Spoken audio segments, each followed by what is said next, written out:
Hello everyone, welcome to my channel the wheel of fortune. कैसे हैं आप सब लोग? आई होप आप लोग सब अच्छे होंगे, हैप्पी फील कर रहे होंगे। तो आज की जो हमारी रीडिंग है वो है वर्गो की। तो लेट्स सी वर्गो के लिए अप्रैल का मंथ कैसा रहेगा। वर्गो वालों के लिए अप्रैल का मंथ कैसा रहेगा।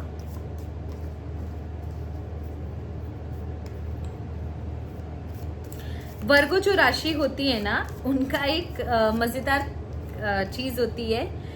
इसे ना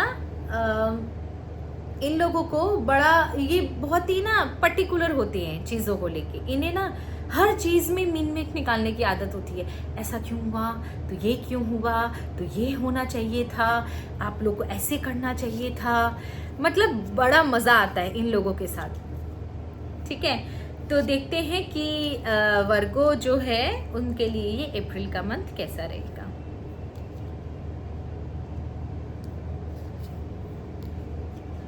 बातों के दादा होते हैं ये लोग, इनसे बातें कितनी भी करवा लो, ड्यूअल एनर्जी में आते हैं। कितना भी बात करा सकते हो आप उनको। They are very happy and talkative, very happy and talkative. Okay, तो वर्गो वालों के लिए पहले जो मैं बता दूं कि किसी सिचुएशन में आप स्टक हो, ठीक है, आपको पता नहीं है कि सिचुएशन से निकलना कैसे है या इस सिचुएशन में क्या डिसीजन लेना है। तो सबसे बड़ी बात आपके लिए एक अच्छा ओपिनियन, मेरे ओपिनियन में मैं आपको एक बताती हूँ, अच्छा सजेशन देती हूँ कि जब आप बहुत ज़्यादा स्टक फील कर रहे हो किसी सिचुएशन में या किसी इंसान के साथ या कहीं पर भी, take a step back and rethink about it.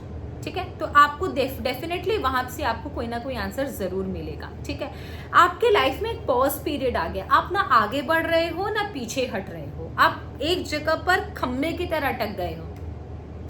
ये क्यों है वो तो मुझे नहीं पता। ये पर्सनल लाइफ में भी हो सकता है, प्रोफेशनल लाइफ में भी हो सकता है, पर कहीं ना कहीं आप मुझे अटकते हुए नजर आ रहे हो सकता है आपका पार्टनर आपके लिए अच्छा ना हो और आपको समझ नहीं आ रहा है, हाय मैं रिश्ता तोड़ दूं तो फिर मुझे दूसरा कौन मिलेगा, ये जॉब अच्छी नहीं है पर क्या करूं, मुझे करना है क्योंकि मेरा कोई दूसरा जॉब नहीं मिलेगा, ये इंसान मुझे पसंद नहीं है पर मैं क्या करूं, मैं रिश्ता नहीं तोड़ सकता क्योंकि मुझे इसी के साथ काम है।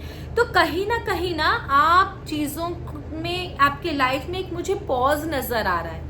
ठीक है, आपको बहुत ज़रूरत है उस सिचुएशन से निकलने के लिए। टेक अ स्टेप बैक, अपने आप को अलग कीजिए और आंख बंद कर कर उस चीज़ को वापस से सोचिए। बार बार सोचोगे तो ओवर थिंकिंग होगा। एक बेस्ट सुटेबल टाइम अपने आप के लिए चूज कीजिए। सबसे बेस्ट पीरियड अगर आप मुझसे पूछोगे तो ट्रांजिशन पीरियड होता है, जब शाम से रात होने का जो वक्त होता है ना, इवनिंग का 6 से 7 बजे, जब ये वाला जो ट्रांजिशन पीरियड होता है ना, सबसे बेस्ट होता है आपके लिए। और दूसरा डॉन का समय, जब एकदम सूरज उगने से 1 घंटा पहले का 4 से 5, ये वाला जो समय होता है ना, ये सबसे बेस्ट पीरियड होता है कोई भी डिसीजन लेने का, क्योंकि उस समय ना हमारी एनर्जी बहुत पॉजिटिव होती है। तो उस समय आप चाहो तो ये वाला जो है वो आप कर सकते हो। डेफिनेटली आपको एक अच्छा ऑप्शन मिलेगा। अगर आपको ऐसा लगता है ना कि इस सिचुएशन में अगर कोई चेंज आया तो मैं क्या करूंगा, देखो चेंज आएगा, चेंज आप रोक नहीं सकते हैं, क्योंकि आपके यहाँ पर मुझे क्लियर एनर्जी दिख रही है कि आपकी लाइफ में कोई ना कोई एक मेजर चेंज आएगा और ये चेंज आपके लिए जरूरी है। हो सकता है आपका कोई रिश्ता टूटे, आपका बॉयफ्रेंड से आपका सेपरेशन हो जाए, हस्बैंड से, वाइफ से, जॉब से, कहीं से भी आपको कोई मेजर डिसीजन लेना पड़े, बट बिलीव मी, ये डिसीजन आपके लिए बहुत जरूरी है लेना। You have to understand that you cannot stick yourself to that person or to that anything like job या कोई possession या materialistic thing भी हो सकती है। दूसरा, मुझे आपकी लाइफ में एक अच्छा पॉजिटिव पीरियड आता हुआ नजर आ रहा है, लेकिन प्रॉब्लम यही है कि आप इस पॉजिटिव चेंज के लिए कितना प्रिपेयर हैं। अगर आप मेंटली प्रिपेयर नहीं है ना, तो ये आप इस चेंज को सरवाइव नहीं कर पाओगे और ये आपको इमोशनली पूरा डिप्रेस कर देगा। आप हो सकता है डिप्रेशन में चले जाओ, आप एक विड्रॉल में चले जाओ, आप एक ऐसी सिचुएशन में चले जाओ जहां पर आपको आपकी लाइफ बर्डन नजर आए। तो first you have to prepare yourself mentally for this change. आपकी लाइफ में एक अच्छा मूवमेंट मुझे नजर आ रहा है। दूसरा ये बात कि ब्लाइंड फेथ कभी मत कीजिएगा किसी के ऊपर भी। हो सकता है जो आपको झांसे दे रहा है या बातों का मतलब बातों से आश्वासन दे रहा है, प्रॉमिसेस कर रहा है, वो हो सकता है आपके लिए सही ना हो। आप जैसे एक मूवमेंट लोगे ना, आपको लाइफ में एक लॉयल पार्टनर आपको मिलेगा, एक लॉयल इंसान आपको मिलेगा। ये आपकी फैमिली से भी हो सकता है, parents, grand parents, family, friends, sibling, nibbling, कोई भी हो सकता है। और अगर आप इस एनर्जी के लिए प्रिपेयर नहीं हो ना, इस ट्रांजिशन पीरियड के लिए, इस चेंज के लिए प्रिपेयर नहीं हो, तो आगे जाकर आपको ही डिप्रेशन होने वाला है। तो you have to prepare yourself mentally कि हाँ मेरी लाइफ में ऐसा चेंज आएगा, then I have to prepare myself. दूसरा कि आप देखो, कई बार मुझे ऐसा नजर आ रहा है कि आप जनरली जो वर्गो वाले जो लोग होते हैं ना, जनरली ऐसा होता है कि ये लोग ना बहुत ज़्यादा कैलकुलेटिव होते हैं। ठीक है, ये काफ़ी कैलकुलेटिव होते हैं, काफ़ी जैसे बोलते हैं ना हमारा सीए बड़ा कैलकुलेटिव होता है, उसका काम ही है बैलेंस शीट मिलाना। तो कई बार ये क्या होते हैं ना, बहुत ज़्यादा ब्लंट बोल जाते हैं, शार्प बोल जाते हैं, जिनकी वजह से इनको प्रॉब्लम हो जाती है, लोग इनसे खफा हो जाते हैं। तो यहाँ पर ना हेड ओवर हार्ट आप मतलब ऐसा लग रहा है कि मतलब बहुत प्रैक्टिकल होते हुए मुझे नजर आ रहे हो। मे बी शायद इस ट्रांजिशन पीरियड या चेंज की वजह से ना, उसके बाद आपको ऐसा लगा धत सारे खराब है, धत मैं ऐसे डिसीजन लूंगा, धत मैं किसी से बात करना पसंद नहीं करता। तो ऐसा नहीं है कि हर इंसान वैसा ही हो, और सबके साथ आप, मुझे ऐसा लग रहा है कि थोड़े इगोइस्टिक हो गए हो, थोड़े से सेल्फ सेंटर्ड हो गए हो, अपना अपना सोच रहे हो, किसी पर विश्वास करना आपने बंद कर दिया है, और आप डिसिप्लिन तो हो गए हो, लेकिन और ऑनेस्टी पे मुझे आपके अंदर नजर आ रही है कि आप काफी ऑनेस्ट भी हो।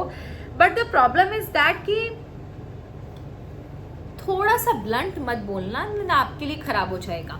यहाँ पर मुझे एक पॉजिटिव चीज नजर आई है कि आपका ऑनेस्टी के साथ साथ आपको एक मेंटल क्लैरिटी मिल गई है कि हाँ ऐसा हुआ है, अब ऐसा होगा मेरी लाइफ में, और मैं ऐसा ही होने दूंगा, मैं अब ये चीज को रिपीट नहीं करूंगा। ये चीज मुझे आपके अंदर नजर आ रही है, and that is a very good sign. ठीक है, दूसरा ये है कि अपनी इंट्यूशन को फॉलो कीजिए, अपने रिलीजन को फॉलो कीजिए, थोड़ा सा स्पिरिचुअल होने की आपको ज़रूरत है, अपने आप को सरेंडर करने की ज़रूरत है भगवान के प्रति, क्योंकि यहाँ पर मुझे आपका ईश्वर की तरफ कनेक्शन होता हुआ नज़र आ रहा है। आप हो सकता है कोई टेम्पल जाओ या कोई रिलीजियस प्लेस पे वर्शिप करने का आपका कोई प्लान हो, वो मुझे होता हुआ नज़र आ रहा है। वहाँ पर जाकर आप अपने मन की सारी भड़ास निकाल दीजिए, देखिएगा कि आपको जो है वो बहुत ही अच्छा इफेक्ट नज़र आएगा अपनी लाइफ में। आपको बहुत ज़रूरी है किसी रिलीजियस प्लेस पे जाना, या किसी साधु संत, कोई अच्छा सेंट या सेज आपके जान पहचान में हो, जैसे जैन साधु होते हैं, दिगंबर साधु होते हैं, या कोई अच्छा पुजारी जो आपको सही सजेशन दे, या कोई रिलीजियस स्पिरिचुअल पर्सन जो आपको सही सजेशन दे, या कोई ना हो तो कोई बात नहीं, आप डिवाइन पावर के पास खुद ही चले जाइए। उनसे बड़ा तो कोई इंसान होता ही नहीं है, उनसे बड़े तो कोई पावर होती ही नहीं है। वहां जाकर आपका जो भी बर्डन है आप उनको बता दीजिए, अपना बर्डन उनके ऊपर छोड़ दीजिए, देखिए आपके लाइफ में बहुत अच्छा ट्रांसफॉर्मेशन आएगा। लव लाइफ के में अगर मैं देखूँ तो लव लाइफ में भी मुझे अप्स एंड डाउन्स नजर आ रहे हैं। अप्रैल मंथ में मुझे आपकी जो एनर्जी है वो सूदिंग नहीं नज़र आ रही है। हो सकता है आपका पार्टनर को लेके आप काफ़ी कंफ्यूज्ड हो, उनसे झगड़ा हुआ है, उनके बदलाव की वजह से आपको बड़ा टेंशन है कि अरे कैसा होगा, क्या होगा, मैं इसके साथ कैसे रहूँगा। उनको छोड़कर जाने की इच्छा होती है, उनसे थोड़ा सा कट ऑफ होते हुए नज़र आ रहे हो, और बाद में मुझे ऐसा दिख रहा है कि आप दोनों के बीच में थोड़ा सी बातचीत भी जो है वो रूड हो गई है, आप थोड़ा सा रूड हो गए हो, उनको इमोशनली जो ट्रीटमेंट देना चाहिए वो इमोशनली आप उनसे कट ऑफ हो गए हो, बहुत ही ज़्यादा ब्लंट बोल रहे हो, या उनके साथ कैसे बिहेव करना है वो आपको समझ में आ चुका हो सकता है आपका कोई ब्रेकअप भी हो सकता है, तो प्लीज़ इस बात का ध्यान रखिएगा। या फॉर द मोमेंट सेपरेशन भी हो सकता है कि हाँ ठीक है, मुझे तुझसे बात नहीं करनी, तुझे मुझसे बात नहीं करनी, वो ब्लॉक अनब्लॉक का जो आजकल नया खेल चला है वो भी हो सकता है। ओके, दूसरा बात ये है कि अगर आपकी पार्टनर, आप मैरिड हो, तो आप एक बार रिलीजियस प्लेस पे जाकर उनके साथ विजिट कर सकते हो, ये आपके लिए भी अच्छा होगा और उनके लिए भी अच्छा होगा। ठीक है, देखते हैं कि वर्गो वालों के लिए अप्रैल का मंथ कैसा रहेगा।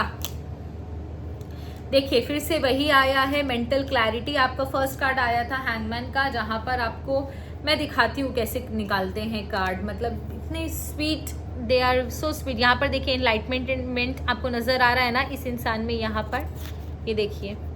ठीक है, अब आप इसको देखिए, इम्प्रूविंग योर हेल्थ, यहाँ पर भी आपको एनलाइटमेंट में नजर आ रहा है। यही होता है, मतलब टैरो और एंजल्स जो है ना वो काफ़ी कनेक्टेड, क्योंकि हमारे टैरो को भी एंजल्स ही गाइड करते हैं। तो यहाँ पर आपको बहुत ज़रूरी है मेंटल क्लैरिटी की, अपनी इंसाइट पर भरोसा कीजिए, एक इंट्यूशन पे भरोसा कीजिए, आपको एक न्यू इंसाइट मिलेगा, एक नया डायरेक्शन चूज़ कीजिए, अपने पार्टनर के साथ कहीं ट्रैवल करके आइए। झगड़ा हो रहा है तो रिलीजियस प्लेस पे चले जाइए और कहीं मत जाइए। परफेक्ट टाइमिंग है आपको अपना सही डिसीजन लेने का। और वहाँ पर जाकर आप जब रिलीजियस प्लेस पे जाओगे तो प्लीज़ कुछ समय के लिए मेडिटेट कीजिए, अपने आप को ईश्वर के प्रति सरेंडर कर दीजिए। कुछ दिमाग में मत लाइए कि कल क्या होगा। Let God give answer. Okay, आप मत डिसाइड कीजिए कि आपको क्या करना है, लेट गॉड डिसाइड ना, जो वो डिसाइड करेंगे वो आपके लिए ज़्यादा बेनिफिशियल होगा।